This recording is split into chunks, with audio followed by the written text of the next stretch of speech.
Edgardo, Lucas, igual quedo un rato más conectado te comento, y cualquier cosa quedo a las órdenes. Lucas. Sí, Viste que tenemos variaciones. De las dos primeras unidades hice modificaciones en cuanto a nuestro viejo Power. sí, sí, sí. Así que eso les puedo enviar a ustedes para que después les reenvíen, para aquellos que tienen que, o sea, como se dice, no es que suple la información, es que sirve como guía de estudio. Exactamente. Sí, sí, mandame y Pero, yo se los envío a los chicos.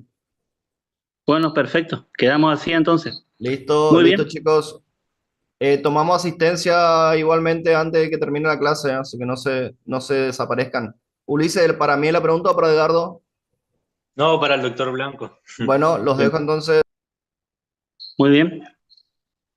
Sí, Le quería hacer quería una. preguntar cuál es la ley para el tema de la designación de los jueces de Corrientes, el número de ley. Creo que era la 5842 por ahí, pero el número mucho no me pide a mí porque no soy muy bueno en memoria, pero ¿Puede ser 5000, 58 o 49? 5849 está, no es Bien, 5842 sino 49, ahí está. bien, bien. Sí. Gracias, profe, Ten para en ir cuenta mirando que después. ten en cuenta que ahí tenés la ley, pero es en cierta forma reglamenta los artículos 196 de la Constitución, Sí, ¿sí?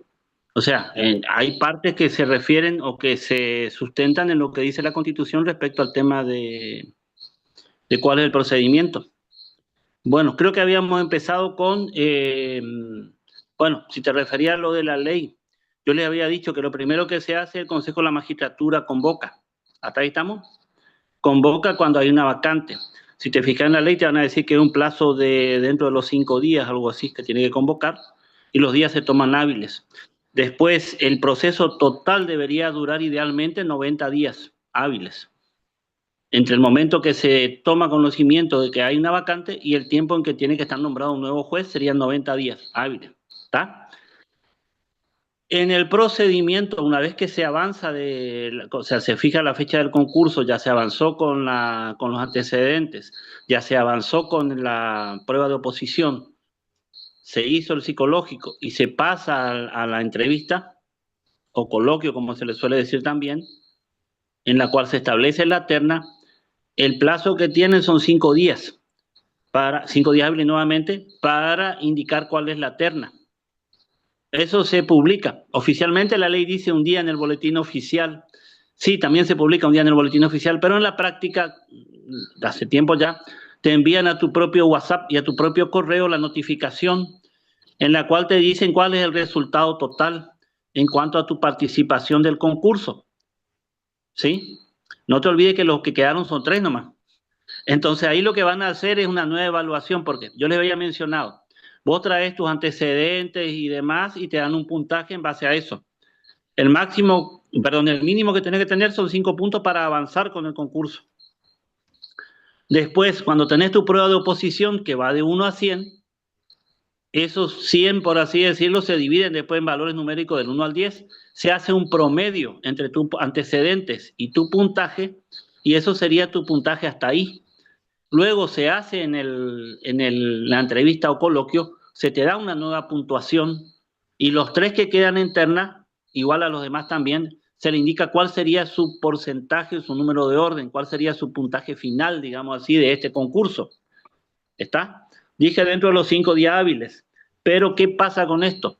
Si a vos te dicen, por ejemplo, que no quedaste en terna y sos uno de los 10 que fueron citados, tenés un tiempo que son 2 días para plantear tu recurso, fundándote en por qué consideras que debería haberse dado mejor puntaje o reconsiderar tu situación para poder estar en la terna. A la vez, 2 días hábiles, por supuesto. Y a la vez, dentro de los 2 días hábiles te van a dar tu respuesta. Hasta acá seguimos entonces. ¿Alguna pregunta sobre cómo avanza el procedimiento ahí o no? Bien. Ahora ya tenemos que ya está lista la terna. Se entrega la terna tanto al gobernador, vamos a decir, los pliegos con los antecedentes, los 3 que están formando la terna, se entrega al gobernador, es decir, en definitiva, se entrega en el despacho del gobernador sería, y se entrega en el Poder Legislativo. ¿Para qué? para que de esa manera tengan una copia, el Poder Legislativo, aunque es vamos a decir así, es el Poder Ejecutivo el que elige dentro de esos tres, y no está ceñido a que sea el que tiene más puntaje, sino que él decide cuál de los tres va a ser el juez. ¿Estamos hasta acá? Tiene para eso 15 días hábiles. Si dentro de los 15 días hábiles no eligió a ninguno, va el primero de la terna. Queda como postulante definitivo el primero a la terna. Una vez que está eso, se va a fijar por parte se recibe ahí ya el que va a ser el postulado por el Poder Ejecutivo para el cargo de juez, o de secretario, o de juez o de fiscal, me refiero. Y ahí lo que pasa es que tienen 45 días hábiles para hacer la defensa del pliego. ¿Qué significa la defensa del pliego? El postulante va a tener que concurrir ahí a la Cámara a hacer la defensa de su postura, es decir, al legislativo común, digamos, en completo. Va a tener que hacer su defensa del pliego, que quiere decir, si hay alguna persona que considera que no debería tener ese cargo por algún motivo, puede presentar su oposición también ahí a la parte del Poder Legislativo, para que al momento de esa audiencia de defensa del pliego se le planteen los cuestionamientos que han sido efectuados. Sin perjuicio de ello, aunque no haya cuestionamientos, también los que están allí pueden hacer preguntas, diputados o senadores pueden hacer preguntas con relación a lo que uno está planteando, digamos así. O sea, por ejemplo, para un caso, en el caso que me tocó a mí, me preguntaron con relación a características de la zona en donde iba a estar, si tenía conocimiento o no, algunas cuestiones justamente sobre derecho laboral y posturas con respecto al derecho laboral, y en general, o sea, son preguntas que se hacen a veces, contenido personal, como por ejemplo si la persona se va a ir a vivir al lugar donde está o no. En el caso que normalmente siempre el que es juez tiene que tener su domicilio en el lugar donde va a ejercer. Y también suele ser normal que consulten, por así decirlo, con relación a ciertas situaciones. Por ejemplo, en el caso de mi juzgado me consultaron si no era demasiado extensa las atribuciones del juzgado como para que un solo juez tuviera que ver con todas ellas. En realidad es una respuesta que en base a la estadística pareciera que no, pero depende después del desarrollo de la actividad para ver si se va modificando o no esa situación. O sea, aparentemente bastaría con un juez a pesar de la amplitud del territorio, porque la población no es tan numerosa, son 25.000 personas, pero el territorio es bastante extenso, digamos, o sea, es todo el departamento. O sea, ahí se hace un interrogatorio y posteriormente el Senado resuelven si aceptan o no la persona que la legislatura resuelve si acepta o no que la persona postulada quede. Al quedar firme, al aceptarse el candidato, si es que no se desestiman las oposiciones o no hubieron oposiciones, se envía nuevamente al Consejo de la Magistratura para que después el superior produzca el nombramiento. Normalmente el Superior Tribunal de Justicia cita a la persona que ha sido refrendada por el Ejecutivo, postulada por el Ejecutivo y refrendada por el Legislativo, la cita a esa persona para hacer el juramento, y en el momento que jura ya se hizo cargo de la función que tenía. Eso a veces crea ciertos inconvenientes en cuanto a la posibilidad de traslado. Afortunadamente para mí, en el caso de San Roque no está tan lejos, son 140 kilómetros, así que juré a la mañana y ya estaba disponible acá yo a la tarde. Si bien nuestro horario normal de trabajo estándar es desde las 7 a 13, igual hay que estar disponible por cualquier situación durante todo el día. Bien, eso es básicamente el procedimiento de selección, que con más o menos van a encontrar en las distintas provincias son similares, o sea, todos tienen una regambre constitucional. En todos los casos la función del juez dura mientras esté su buen desempeño. Edgardo, Y como dije, sí, te escucho. te molesto para avisarte que o Marcelo o Carolina te levantaron la mano para preguntarte por ahí si no ves vos en tu pantalla. O sea, que te No, quieren no lo hacer estoy una viendo, por consulta. eso, perdón. No sé. Sí, Soy ¿quién yo, quiere doctor. consultar? Marcelo, soy doctor. Le hago una Sí. pregunta. Esa reunión que hace usted, que hizo usted en su momento con la legislatura, ¿es una reunión en comisión y después se lleva al plenario o es directamente en el plenario? Y sería como un plenario, porque en definitiva el O sea, es dictamen de una comisión, bicameral, digamos. claro, En el caso, porque en el caso de anteriormente, claro, Corrientes. porque anteriormente, claro, porque ustedes, no sé si es del Chaco, pero el Chaco no tiene dos cámaras, tiene No, solo no, yo una. soy de Formosa. Formosa es unicameral también. Doctor. Ah, claro, sí, por eso decía. Por cuestiones de cercanía conozco más el Chaco, dentro de todo. Pero a lo que voy es, sí, y normalmente también todas lo que son las audiencias se encuentran subidas en el canal de YouTube del Poder Legislativo. O sea, se graban y quedan públicas. O sea, de todos lo que fueron pasando en los distintos, están guardados con la fecha, digamos, de cada defensa de pliego. O sea, es a los fines también, como no solo de publicidad, sino también de transparencia, digamos, de cuáles son las preguntas y de cómo se desempeña cada todavía postulante a juez con respecto a las cuestiones que le hacen. Como dije, por eso muchas de las preguntas que se hacen ahí son de contenido específico de la zona, para saber el grado de conocimiento que tiene con respecto al lugar donde va a ir a desempeñarse. Bien, no sé si ahí queda contestada su pregunta. De hecho, normalmente, yo les explico, en mi caso, después de la defensa, tuve que esperar casi un mes antes que me enterara que ya salió, por así decirlo, para que se convalidó, por así decirlo, mi nombramiento, porque estaba la posibilidad también de ser rechazado.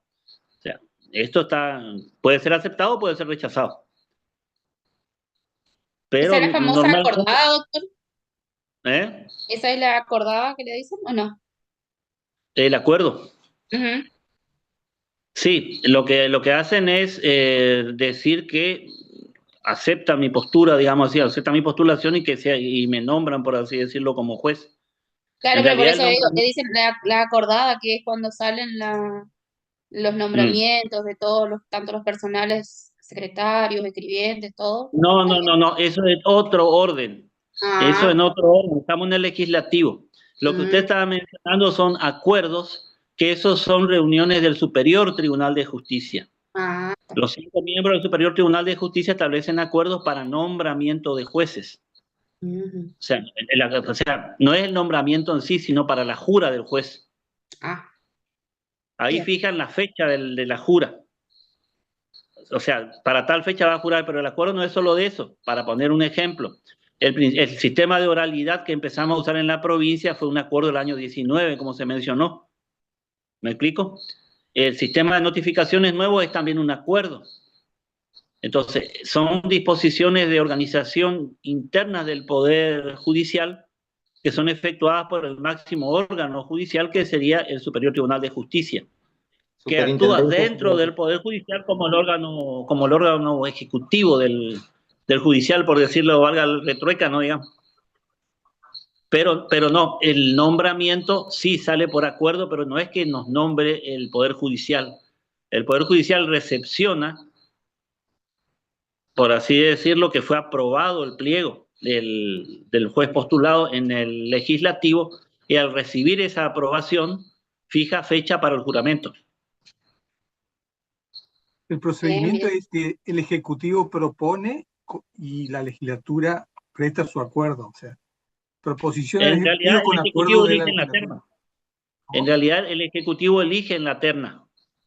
Ah, O sea, la terna es propuesta por el Consejo.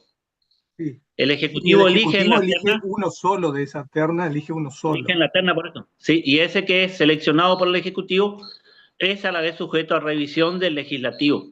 Exacto. Y una vez que el Legislativo da su aprobación, se fija fecha para juramento.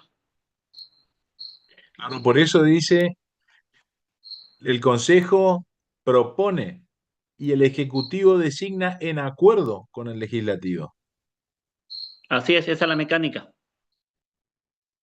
En realidad, les comento, actualmente también en nuestro Poder Judicial están habiendo varios concursos, si bien no tanto como lo hay en el federal, porque en el federal me parece que van a haber, como no sé si quieren que 200, por ahí son los que van a tener que poner de vacante para que sea un tercio de los que están pendientes, o algo así. O sea, van a haber una buena cantidad de concursos a nivel federal, pero en el nuestro siempre hay concursos de jueces, porque o bien se jubilan algunos, o bien se pueden abrir algún tipo de nuevas dependencias, digamos. pero suele haber una buena rotación.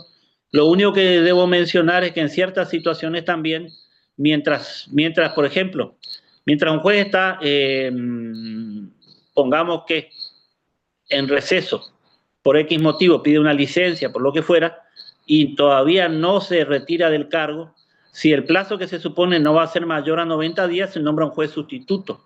Todos los que son abogados que reúnan los requisitos para ser juez pueden plantearse o presentarse para juez sustituto. Eso es una nómina que se hace todos los años, la inscripción para juez sustituto acá en la provincia, y piden también similares requisitos a lo que son para ser nombrado juez. Y normalmente, antes de publicar la lista a fin de año, se hace una entrevista con uno o dos de los miembros del Superior Tribunal para que ellos analicen al postulante y vean si va a tener, a primera vista, por así decirlo, la posibilidad o la aptitud para manejar un juzgado, porque el sustituto casi siempre, muchas veces mejor dicho, es una persona que es abogado pero que todavía no es juez. ¿Me explico? Hay veces también algunos, como en mi caso, que fui sustituto varias veces, entonces ya tenía un antecedente en cuanto a cómo me desempeñé en un determinado lugar, pero los sustitutos son, la lista, como dije, está sujeto a revisión, pero luego de la revisión, la lista que es publicada cuando hay vacantes se sortea por el número de serie y sale entonces, el que salga resignado se le ofrece el puesto, el que salga en el sorteo. Si llegado el caso, esa persona no acepta, siempre se hace un sorteo de más de uno. Entonces se le llama al que sigue o al que sigue en la lista para ver si quieren, de los que salieron sorteados, para ver si va a aceptar el cargo. ¿Me explico? El juez sustituto tiene en sus funciones similares tareas que la del juez principal, en el sentido de similares posibilidades administrativas. En cuanto a las posibilidades judiciales, son exactamente las mismas funciones que la del juez, por así decirlo, nombrado por el procedimiento. La única diferencia que hay es que el juez sustituto cesa en su cargo, ni bien asume el juez que queda designado. ¿Está? Eso se da porque se producen muchas veces vacantes y ahí está el periodo de selección, que teóricamente son 90 días hábiles, pero que a veces puede prolongarse en el tiempo. Entonces, de esa manera, para que no quede sin resolución los problemas que puedan suscitarse o litigios que se susciten en un juzgado, se nombra un sustituto. A veces, cuando la licencia o la situación de vacancia es provisoria por poco tiempo, se le da a otro juez la función de subrogarlo. ¿Me explico? ¿Alguna pregunta hasta ahí? Doctor, ¿y el juez sustituto no solamente se tiene que anotar en esa lista, no rinde un examen? ¿Ah? Lo que pasa es que tenés que tener las mismas condiciones que juez, presentar tus antecedentes. Y como te dije, no es que vas a rendir un examen, vas a ser sometido a una entrevista. Y en base a lo que resulte de esa entrevista, te van a incorporar o no a la lista. Doctor, Y una vez que estés en la lista, ¿se podría aprovechar todo ese proceso de todos los que quedan de esos 3, digamos? Vamos a suponer que rinden 30 y quedan solo 3. Esos 27 podrían quedar como postulantes a ser sustitutos, digamos, porque pasaron por un proceso ya largo. No es el sistema que usamos acá, pero si quiere la verdad, en la práctica muchos son sustitutos veteranos. Yo mismo lo fui. Yo fui un sustituto veterano hasta que quedé como juez definitivo. ¿A qué me refiero con veterano? Que fui sustituto en distintos lugares. Yo tuve 4 años de sustitución. 1 año allí en Montecaseros, 2 años en Santo Tomé, que fueron los 2 anteriores a asumir acá, y 1 año en Saladas. ¿Sí? ¿Qué ocurrió? Hay una delay en tiempo porque una vez me salió, después un par de años no, después otra vez sí, después otra vez no, y así. Depende, entonces, por eso. Pero cuando me quedé por un tiempo un poquito largo, parece que no quería soltar el asiento. Porque en general los sustitutos no duran tanto tiempo, pero, por ejemplo, yo tenía compañeros o compañeras de examen que íbamos a los concursos que también ejercían como sustitutos. Por ejemplo, teníamos una que cuando yo estaba como juez en Santo Tomé, ella estaba como asesora, por ejemplo, en Goya, o después estuvo como asesora en Saladas, porque uno se puede inscribir como juez, como asesor o como fiscal. Ya está en la capacidad que uno tenga. Personalmente yo nunca me he anotado en las partes penales porque no hago penal. O sea, yo hacía siempre la parte familia y laboral, pero fundamental familia y civil. Entonces me inscribía en aquellos juzgados que tenían esa incumbencia, porque tenía una práctica profesional y entonces consideraba que podía, por así decirlo, desde el otro lado del mostrador tener solvencia para resolver los casos. Y aún así, en el primer año, tuve que tener una ruta de aprendizaje, porque no es lo mismo estar como abogado que estar como juez. Y posteriormente, a pesar que tenía ya cierta experiencia, también me tengo que ir adaptando a cada lugar y a las particularidades del caso. Entonces, como se suele decir, nadie nace sabiendo ni tiene asegurado por tener un título que va a poder desempeñarse totalmente bien con respecto a las tareas. Pero si tiene un cierto grado de conocimientos, tiene responsabilidad en lo que está haciendo y empieza a darle dedicación a su tarea, por supuesto que va a poder ir mejorando su desempeño y va a poder actuar de manera adecuada para cada uno de los casos. Yo le digo esto porque cuando yo mencioné lo de solvencia, es que si bien técnicamente profesionales más jóvenes podrían entrar como jueces, y la mayoría de las veces se prefiere que sean más jóvenes, como punto de vista personal considero que sería bueno que no sean ni tan jóvenes ni tan grandes, digamos, que sean una persona que esté en una edad intermedia, pero que ya tiene la solvencia como para enfrentar las situaciones que puedan darse de conflicto, digamos, porque se tiene que tener un cierto grado de, primero que nada, de ecuanimidad, y por el otro lado, un grado de aplomo, ¿no es cierto? En ese sentido, para tratar de ir resolviendo las distintas situaciones, porque nuestro sistema actual es mucho con audiencias. Entonces, en las audiencias se plantean muchas veces cuestiones que hacen necesario una determinada destreza en cuanto a cómo resolver las cuestiones que plantean los profesionales y tratar de ver si se puede avanzar con el expediente, porque muchos planteos recursivos y demás lo que hacen es ir demorando el expediente. Pero hay veces que las propias partes en la audiencia pueden encontrar un camino intermedio y dar una respuesta que pueda permitir el avance. Yo me refiero en el laboral. Por ejemplo, la audiencia en el laboral, nosotros tenemos primero una de conciliación. La primera etapa es conciliar, si quieren hacer un acuerdo sobre todo parte. Y en la segunda parte de esa audiencia se va, si es la preliminar, por ejemplo, la primera, se va a ver lo que se refiere a las cuestiones de, ¿cómo puedo decir? Las cuestiones de las pruebas ofrecidas y cuáles se van a considerar válidas. Y en ese aspecto considero que es importante para ustedes que miren el nuevo código, porque lo que nosotros estábamos indicando en base al código anterior se modificó con respecto a cuál es el contenido esencial en la demanda, por ejemplo, y también, acá engancho, con respecto a cuál es la competencia del juez. ¿Sí? ¿Tiene la ley nuestra acá de la provincia, me refiero?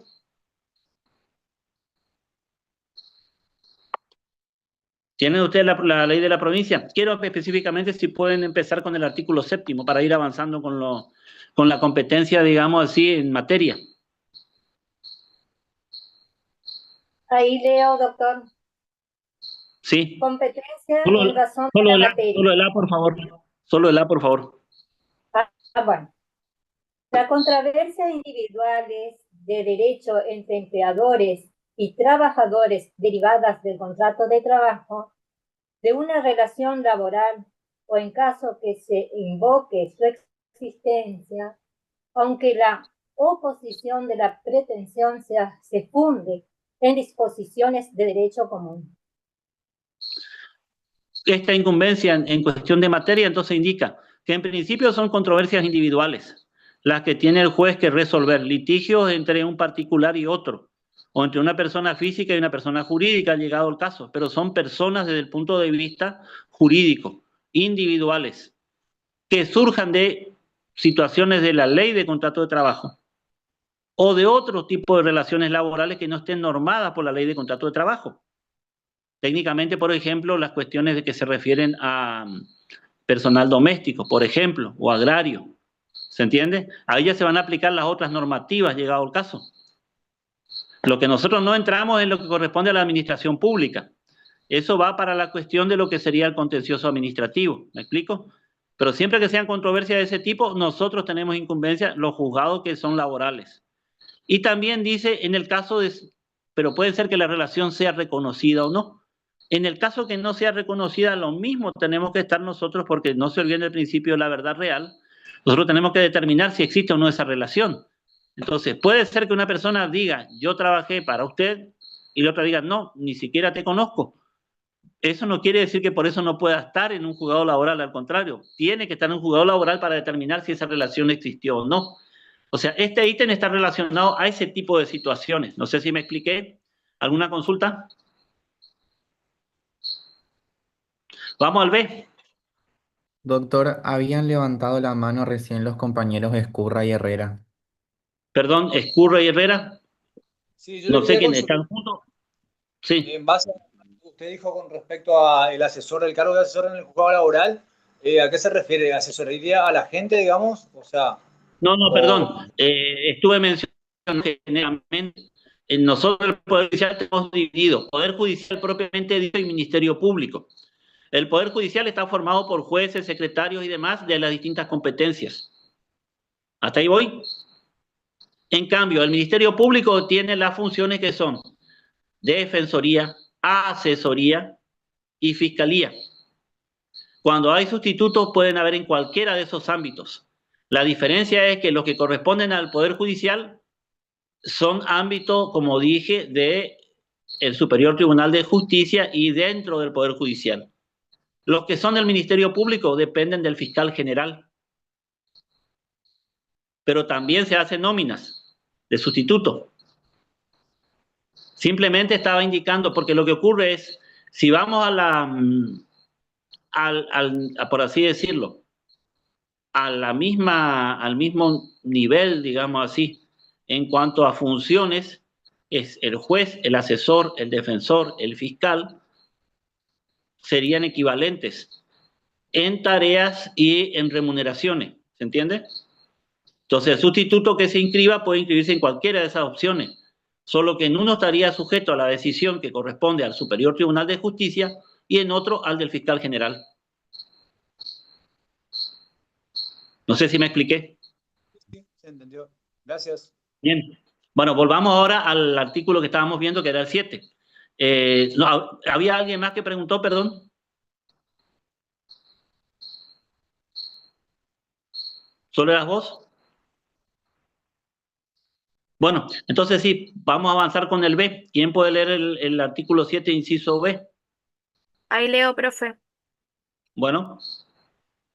Las causas contenciosas en que se ejercitan acciones fundadas en normas internacionales, estatales o profesionales del derecho de trabajo y la seguridad social, sin perjuicio de disposiciones contenidas en regímenes que establecen una competencia especial. O sea, acá tenés entonces otra distinta. Puede tener una fuente en una situación normativa internacional.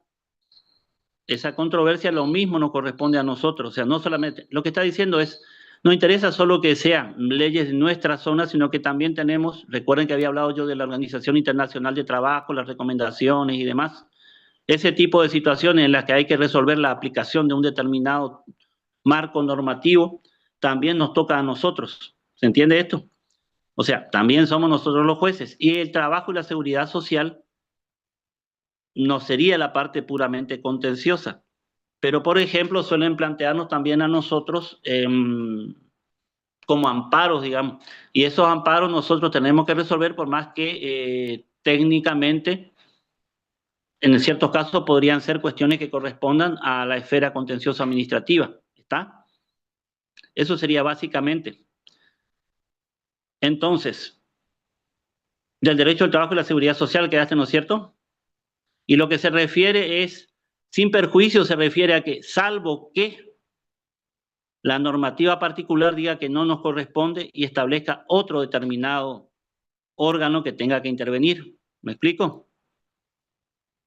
Pero esos casos van a estar vistos en los artículos que siguen, en los puntos que siguen del artículo, mejor dicho. Cuando hablamos, por ejemplo, del tema de las comisiones médicas, cuando hablamos, por ejemplo, de las multas del trabajo.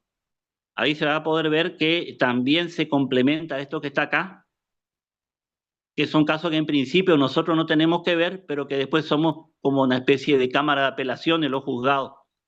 ¿Se entiende? Porque en principio, si hay una multa que corresponda por un incumplimiento con respecto, por ejemplo, en una obra que no estén registrados los trabajadores, eso va por un ámbito puramente administrativo. Pero la recursiva viene para nosotros. ¿Se entiende? Entonces, por eso dice, en general, si de tratado también entraría, salvo que la normativa especial diga que no. Ese, sin embargo, es salvo. Pero después venimos nosotros a hacer, como dije, las cámaras de esas situaciones en el caso que haya quejas con respecto a lo ahí resuelto. ¿Alguna consulta sobre esto? ¿Pueden leer el C? Inciso C, los desalojos que se promuevan para la restitución de inmueble o parte de ellos, acordados como beneficio o retribución complementaria de la remuneración. ¿Esto qué quiere decir? Normalmente, a veces como parte del sueldo se le provee de vivienda. En la parte rural suele pasar bastante así. Ponen a un puestero y le dan una vivienda para que se instale con su familia, para que controle, por así decirlo, el campo o la explotación. Entonces, si se produce una situación en la cual haya que resolver con respecto al desalojo de una persona que está en una relación laboral, en vez de ser una cuestión puramente civil, proceso abreviado, digamos así, o monitorio, según el caso en el procesal, porque la elección de parte puede ser monitorio o abreviado, acá lo que se va a aplicar simplemente es el derecho laboral. Así como está nuestro código actual, en realidad se va a aplicar también el civil, porque la gran mayoría de los pasos que corresponden al proceso se toman los del proceso ordinario. Y también se aplica supletoriamente ahora el abreviado, o sea, se aplican supletoriamente, no, sino que se aplican el ordinario o el abreviado según corresponda. Entonces, un procedimiento de desalojo que se haga en materia laboral, en la práctica del procedimiento va a ser, como dije, el que corresponde al abreviado, no al monitorio que es especial. Vamos de vuelta. Yo presumo que ustedes ya dieron civil. Dando civil, ustedes saben que tenemos procesos ordinarios, que son los que tienen las dos audiencias, procesos abreviados que tienen una sola, y los plazos son más cortos, se reduce la cantidad de testigos y tiene otro tipo de desarrollo porque no hay alegatos, ¿está? Ordinarios y abreviados. Eso en el procedimiento civil, ¿hasta ahí estamos? Pero también hay procedimientos especiales, entre los cuales está el monitorio. Justo al hablar de desalojo, en el procedimiento civil aclara que el desalojo puede, la parte que lo plantea, configurarlo como monitorio o como abreviado. ¿Sí? Lo que yo estoy explicando acá es, dado que hay una remisión de nuestro código laboral al Código Procesal Civil, por más que la mirada que tengamos que dar y la aplicación normativa de fondo que tengamos que aplicar sea la laboral, el procedimiento básicamente vamos a seguir usando el civil y comercial. No sé si me expliqué mejor. Sí, doctor. ¿Alguna pregunta sobre esto? Porque yo no veo si estamos no preguntando. Sí. La nueva ley que se aprobó, que se aplica ahora, dijo el doctor Filástica justamente que se redujo a 37 el artículo porque todo se deriva al Código Procesal Civil y Comercial de Corrientes. Sí, así es. Por eso estoy diciendo que por más que hablemos del desalojo, estamos hablando del desalojo en cuanto a fondo, pero en cuanto a forma del otro procedimiento del civil, sí le escucho.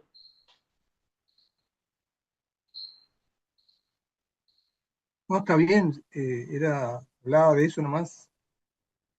Bueno, perfecto. ¿Quién puede leer? Si no hay preguntas, avanzamos al D. Las demandas de restitución de muebles y efecto de una de las partes bajo las mismas condiciones del inciso C.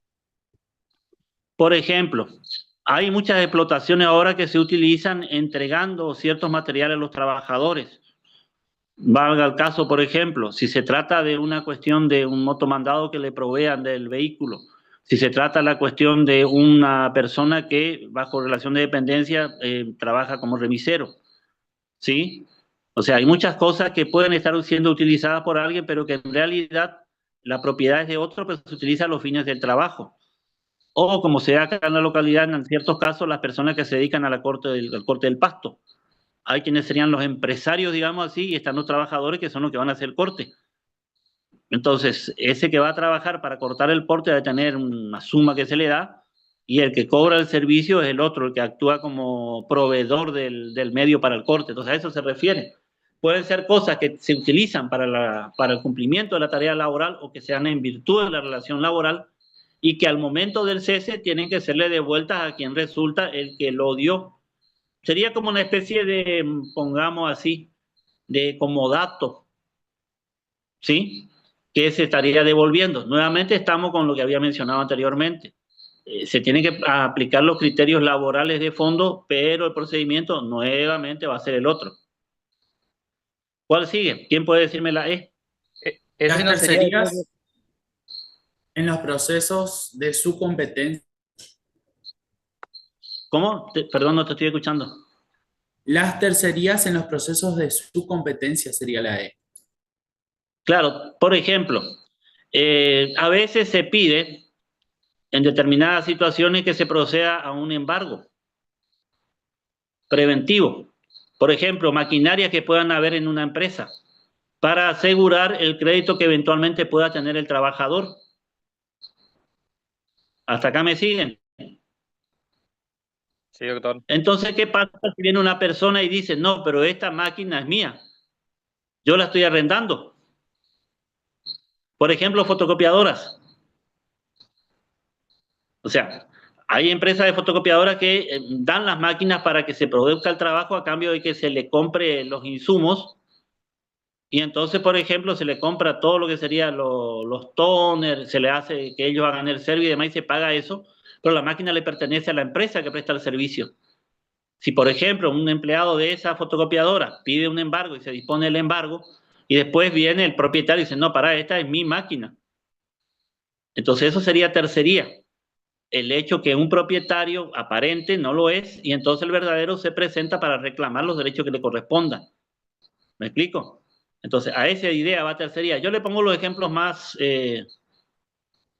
simples, digamos así, o básicos que se me ocurren. No quiere decir que sean los únicos. De otra manera, no son taxativos, son simplemente enunciativos. Bien, ¿cuál sigue? El G, ¿no? El F sería. F. Las pretensiones promovidas por los trabajadores o sus derechos ambientes para reparación del daño ocasionado por los accidentes y enfermedades laborales contra sus empleados y aseguradoras, incluidos los agentes públicos contra las aseguradoras de riesgo de trabajo. Acá lo que tenemos es lo siguiente. Acá agrega una función que no tenemos, que es contra la administración pública, pero como no va contra la administración pública, sino va contra una persona privada, por eso igual la incumbencia, y por esto es una de las cosas que se amplió acá con respecto al código anterior. Nosotros prácticamente, siempre que había administración pública involucrada, nos corríamos al costado, pero ahora dice, si es contra la aseguradora de riesgo de trabajo, es un particular frente a otro particular. Entonces, aunque sea empleado de la administración pública, lo que él está reclamando es un derecho particular frente a otra particular, aunque sea persona jurídica. Y acá lo que dice es controversia sobre reparación de daño en caso de accidentes de trabajo o enfermedades laborales. Siempre que se dirijan contra quién, contra los empleadores, en el caso, por ejemplo, de que no tengan seguro, y las aseguradoras. ¿Por qué puede ir contra los empleadores y no va a tener seguro si se supone que tienen que tener un seguro todos los que están empleados? Porque la gran mayoría de los que están empleados no están registrados. Entonces, para esas situaciones, fíjense que había en el primer inciso que pusimos en el A, dijimos, aún en el caso de las relaciones que vamos a decir, en realidad traducido sería que no estén registradas aquellas relaciones que haya una controversia sobre la existencia misma de ella, en el cual el trabajador la invoca y el empleador la niega. Entonces, si en esas situaciones tenemos, por supuesto que en las derivadas de estas, que sería una persona que trabajaba sin estar registrada, tiene un accidente laboral o una enfermedad laboral, no va a contar con una aseguradora de riesgo de trabajo. Entonces, queda directamente la responsabilidad de su empleador. A eso se refiere este inciso. Vamos al H, no sé quién puede leerlo. ¿O tienen preguntas sobre este? Doctor, yo le hago una consulta. En el punto E, que pasó, la tercería, vamos a decir el embargo que realiza el trabajador sobre esa máquina que usted dijo y apareció el tercero. ¿Qué sucede cuando aparece el tercero? ¿Cómo quedaría el embargo? Un incidente de tercería. Y normalmente los embargos o las retenciones subsisten hasta que se las levantan.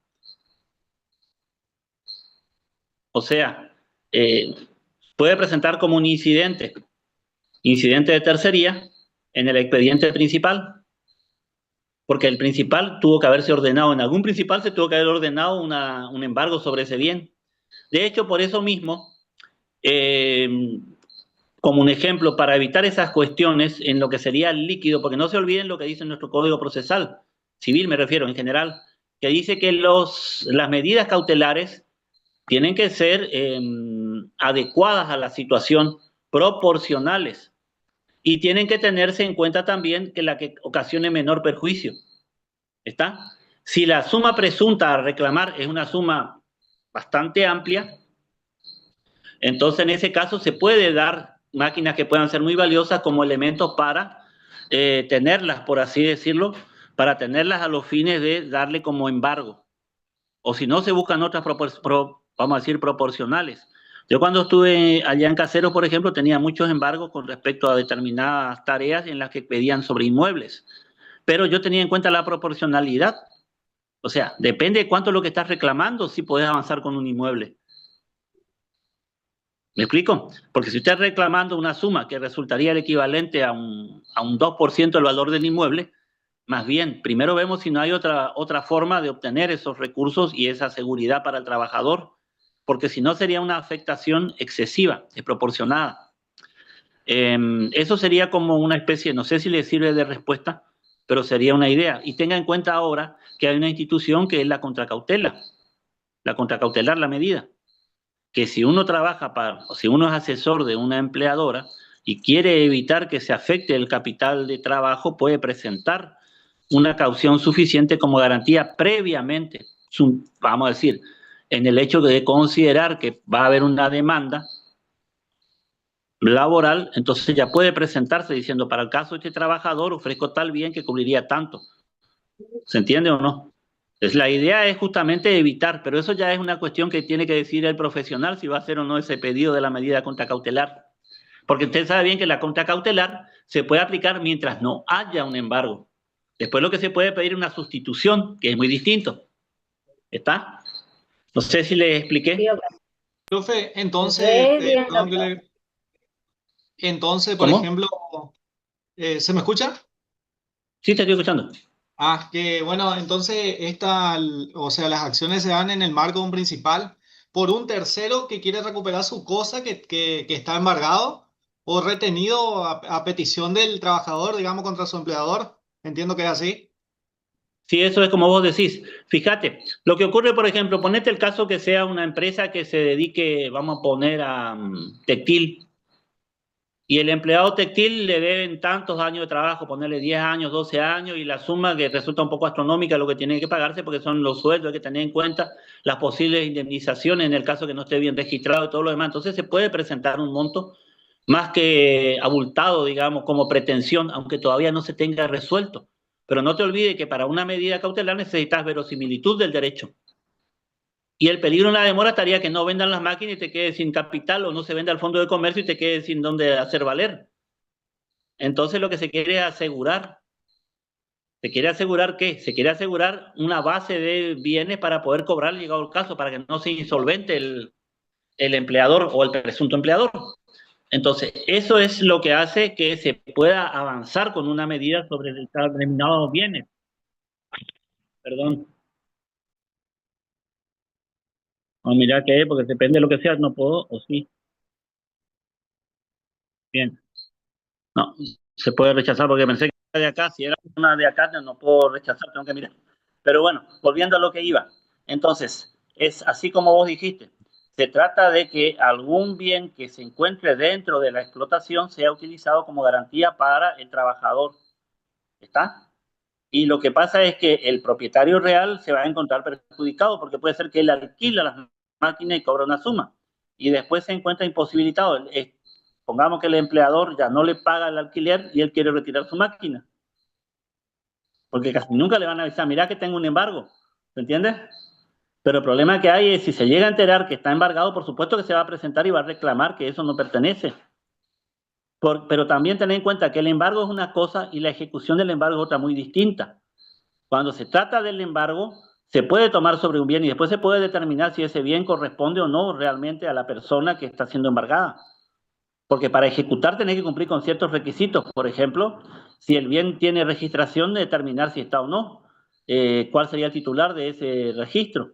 Si no, también se tiene que informar la parte que está siendo embargada en el momento de la ejecución si está sujeto a prenda o no. ¿Se entiende? Y a ella respondería con su propio patrimonio al que se está haciendo el tonto, llegado el caso. ¿Me explico? Porque el juzgado no puede tener certeza de lo que no le cuentan. ¿Sí? Entonces, si no le cuentan y al final se afecta el patrimonio de un tercero que ni siquiera pudo plantear su tercería, bueno, ahí estamos en un problema. ¿Quién está en un problema? La persona que sabiendo eso no avisó para que se pueda avanzar como corresponde. ¿Está? Bien, habíamos quedado entonces, creo que estábamos en el H, ¿no? Ah, no, perdón, en el G. ¿Quedó alguna duda con respecto a eso? Ah, no, perdón, estábamos en el F. Retenciones promovidas por los trabajadores en la reparación del daño ocasionado. Esa es la que estábamos viendo, ¿no es cierto? Así es, Sí, doctor. profe. ¿Alguna duda sobre eso? No, doctor. Vamos al que sigue. Inciso Inciso G. G.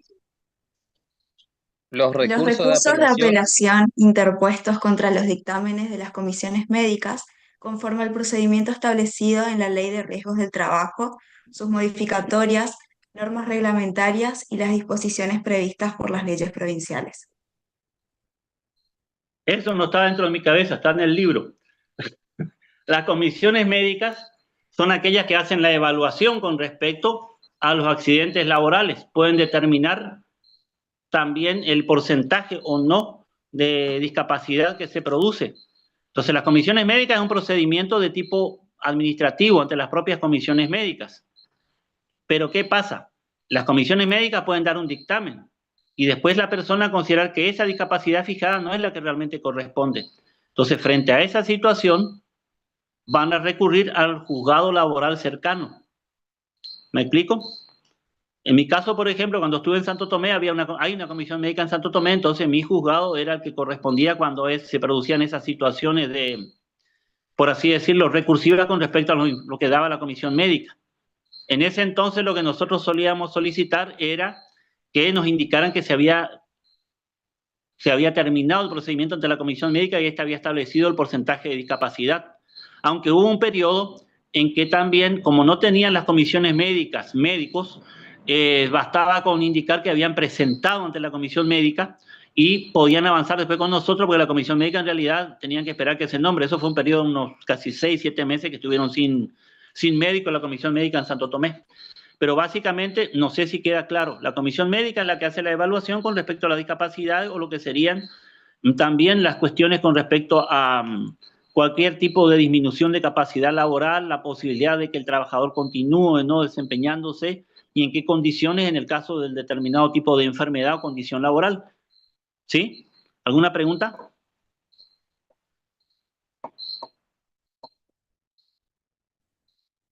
Nadie levantó la mano porque yo no veo. No, profe, nadie levantó.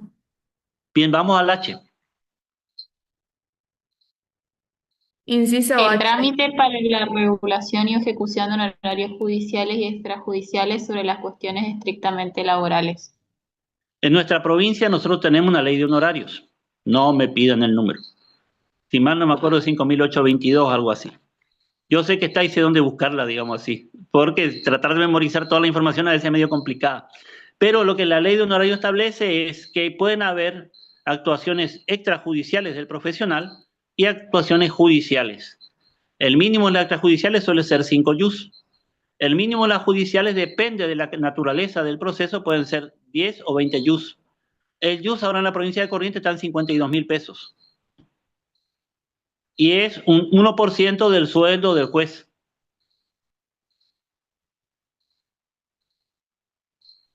Cada tanto, en forma periódica, el Superior Tribunal va estableciendo a cuánto asciende el ius, que sirve como base, como digo, para los cálculos de los honorarios.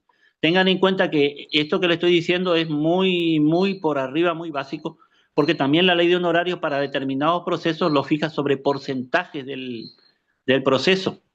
Entonces la parte ganadora tiene un derecho a un 15% y el abogado de la parte ganadora, me refiero, tiene derecho a un 15% del monto del proceso, y el que es de la parte no ganadora tiene derecho al 12% del monto del proceso como regulación para sus honorarios. Eso siempre que sean solo patrocinantes. Si a la vez son apoderados, es decir, que están con poder por parte de su representado, en ese caso se hace un 35% más de ese 15 o de ese 12. Entonces se suele decir, se regula sobre el doble carácter, haber sido patrocinante y apoderado. ¿Estamos hasta ahí? Voy más despacio, repito. Muchas veces nos piden la regulación de honorarios por la labor desarrollada, ya sea en principales o incidentes, o también nos presentan reclamos por actividades extrajudiciales realizadas que tienen contenido laboral, en el caso que el profesional no haya sido pagado. La única manera de comprobar que el profesional fue pagado por parte de su cliente, digamos, es que cuente con la factura. Profe, eso por ejemplo sería el caso de que previo al inicio del proceso presento, no sé, una carta de documento, digamos, que esté extra, o sea, ¿siempre regula ese 5%? O sea, ante cualquier... 5 yus. 5 yus, perdón. Extra, eso por extrajudicial. Después el proceso se regula aparte. El proceso se regula aparte, pero lo que pasa es que cuando vos te vamos a regular el proceso, si vos seguiste toda la etapa, empezaste con las cartas y todo lo demás, no se te va a pagar aparte la carta. Va a ser una regulación total del proceso y ya no hay extrajudicial, porque se considera comprendido todo dentro de la labor desarrollada para terminar con el reconocimiento del derecho. Entonces, O sea, doctor, extrajudicial hace la aclaración de extrajudicial en caso que, por ejemplo, el abogado le quiera cobrar y no le pueda cobrar a la persona, o no. Y a ver, claro, ponele, vos tenés, pero tenés que demostrar también de qué forma le asesoraste. Ponele vos que vos hayas hecho una gestión ante la Secretaría Administrativa y no te pagó. Vos vas a tener la Secretaría del Trabajo, no administrativa. Si vos tenés eso, tenés el expediente donde vos actuaste y decís, mire, esta fue una labor que es extrajudicial porque fue una administrativa. Le gestioné, quiero que me regule mis honorarios en base a esta tarea. Ahí puede ser que no nos ciñamos al mínimo, sino que le demos otra suma, depende de la actividad que se desarrolló. Si fue una audiencia o más, todo eso ya se pondera, ¿viste? Se establece llegado el momento. Pero el mínimo sería esos 5. Bien, partiendo de luego, si vos, por ejemplo, hiciste la gestión administrativa, pero después la continuás en la parte judicial, lo que te vamos a regular va a ser el totum, estaba por sí, pero sí el todo, el total. Lo que se establece como tu honorario es por toda la labor desarrollada, no es que vamos a fraccionar. No sé si me expliqué mejor. O sea que si el profesional cobró esos 5 yus, cuando se regula la totalidad, esos 5 yus quedarían ya como previo pago, digamos, a la totalidad del... No, eso es como se suele decir en algunas obras, lo demás es silencio. Nosotros tenemos en cuenta solo lo que está en el expediente. Si él presenta al administrativo, igual nosotros le regulamos por lo que pasó desde nuestro juzgado. Por ejemplo, la presentación de la demanda y todo el desarrollo, porque la presentación de la demanda va a traer también la información con respecto a que un expediente administrativo nos va a traer las copias de los telegramas laborales o lo va a traer inserto en su escrito de demanda. ¿Me explico? Todo eso es labor que se tuvo que hacer antes, ya por el profesional, ya por otro. Pero al regular, se regula toda esa actividad junta. No se descuenta lo que ya haya cobrado antes. Eso ya nosotros no vamos a entrar en trámite porque no sabemos. Tampoco vamos a empezar a traer otro expediente para saber cuánto le pagó antes. Simplemente hacemos la regulación y por eso dije que la persona que quiera demostrar va a tener que tener una factura en la que se establezca que los honorarios son por tal cosa. No sé si me explico. Sí, doctor, gracias. O ¿Cuál sigue sea, después? nosotros como usuarios de un servicio jurídico, digamos, no nos conviene pagar ese 5 yus antes de la sentencia. O sea, deberíamos exigir que una vez que esté judicializado el proceso y haya una sentencia, ahí recién pagar los honorarios al abogado. Me estoy poniendo de la parte del usuario, no del profesional. No, porque lo que Pero pasa vos es sos lo la siguiente. abogada, Elisa. Perdón, doctor Blanco. Buenas tardes Pero a el todos. abogado no va a trabajar si no le pagan. Vos O tenés sea, que poner del lado del abogado. Yo le voy a decir cómo asegurar su derecho, no cómo evitar su deuda, que es muy distinto. O sea, ya le dije por eso, con una factura estaría. Nico, Mirá, si vos querés, me venís al dedillo, porque yo tendría que prepararme para, como diría... Para partir. Como dice Bocelli, ¿viste? Partero, como la canción. Así que si vos podés continuar, te voy a agradecer. Si no, vos decís. Sí, sí, continúo. Habíamos llegado hasta... sería el... G. Trámite de regulación Inciso honorario H. H. Inciso Bien, H. entonces les pido disculpas, pero le dejo en mejores manos que las mías, así que no pierden ni ganan. Así que nos estamos viendo. Buenas tardes. Gracias, Nico. Hasta luego, doctor. No, Que por tenga favor, buenas tardes. buen viaje.